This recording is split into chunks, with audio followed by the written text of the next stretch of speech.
A tinkle of the bells and the heavenly scent of her handmade candles welcomed Aubree Randall as she opened the door to her store. She loved her little shop, with its original fittings, hardwood floors, large front windows, and all the other quirks and charms of a 106-year-old building tucked under a wide veranda that ran the full length of Dalhousie's main street. Dalhousie was a small rural town just off the main highway that had recently been undergoing a resurgence, along with other small towns and villages in the region, with people moving from the cities in search of a slower pace of life. Aubree had started her business just prior to the influx of new arrivals, and often reflected that securing a premises nowadays, let alone at the price she'd paid, would have been near impossible. Who would have thought?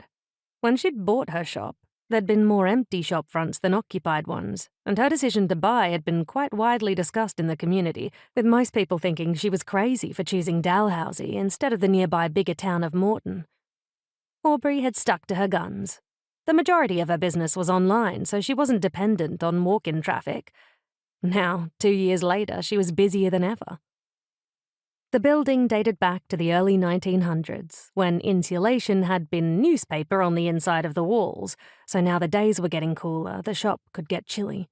She'd been planning a major renovation, if only to put in better insulation and update the old water pipes, but each time she decided to close the store for a few weeks so work could go ahead, she found herself inundated with orders or in prime tourist season.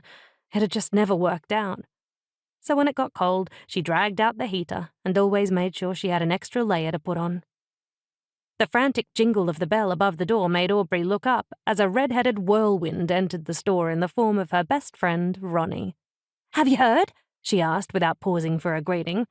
"Heard what?" "Paul Sullivan is missing." "Paul Sullivan? The pharmacist?" "Paul Sullivan, the pharmacist whose wife was just caught having an affair," Ronnie said, adding pointedly, "with your father-in-law?" "Ex-father-in-law," Aubree corrected, something she found herself needing to do on a regular basis. People tended to ignore the fact that she hadn't been part of the Randall family for more than 2 years. "Since when?"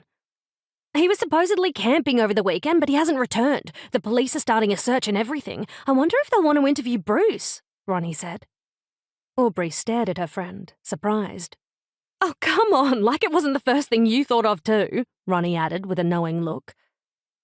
Aubree couldn't deny that her gut reaction was to wonder if her ex-father-in-law was involved somehow.